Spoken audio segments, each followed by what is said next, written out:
Американская фирма Transceptor Technology приступила к производству компьютеров «Персональный спутник».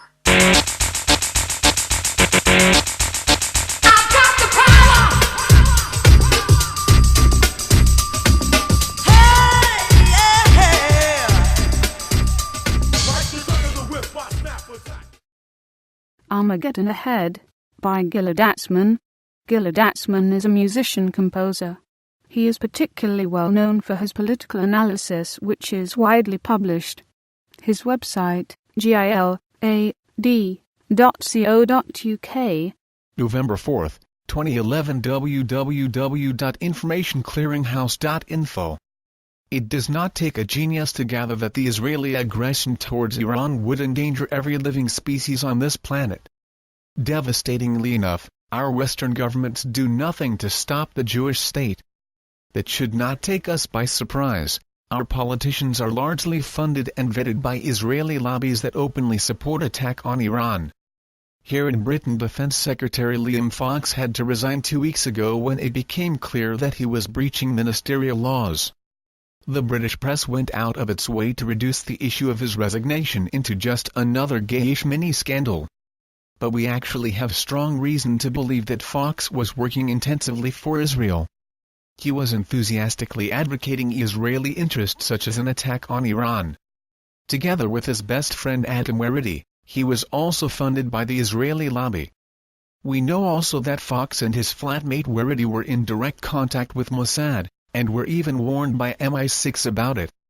But Fawkes was not alone, with 80% of our leading party's MPs being conservative Friends of Israel's, CFI members. We have good reason to believe that treachery is now institutional amongst UK elected politicians. As we brace ourselves while learning from the Israeli press about the IAF's final preparations ahead for an attack on Iran's nuclear plants, I would like to share with you a short passage from The Wandering Who. In the following extract, I explore the exact genocide-L scenario that Israeli pilots are now training to accomplish, in these very days. As much as it is clear that our treacherous elected puppets will fail to restrain Israel, it is equally and tragically obvious that Israel lacks the means to restrain its own madness. Quote, I will try to elucidate this idea through a simple and hypothetical yet horrifying war scenario. We, for instance, can envisage a horrific situation in which an Israeli so-called preemptive attack on Iran escalates into a disastrous nuclear war, in which tens of millions of people perish.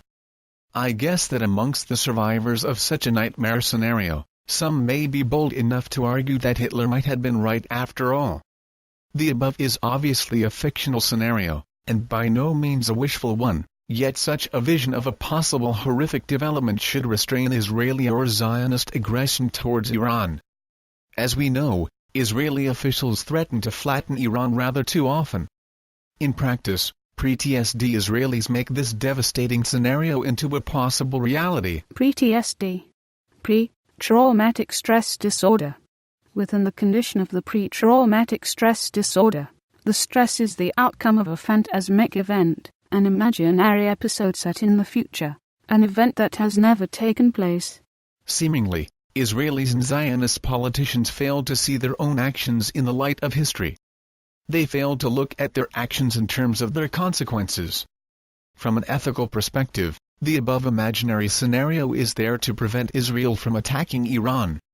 Yet, as we all know, Israel and its lobbies are desperate to dismantle the so-called Iranian threat. My explanation is simple.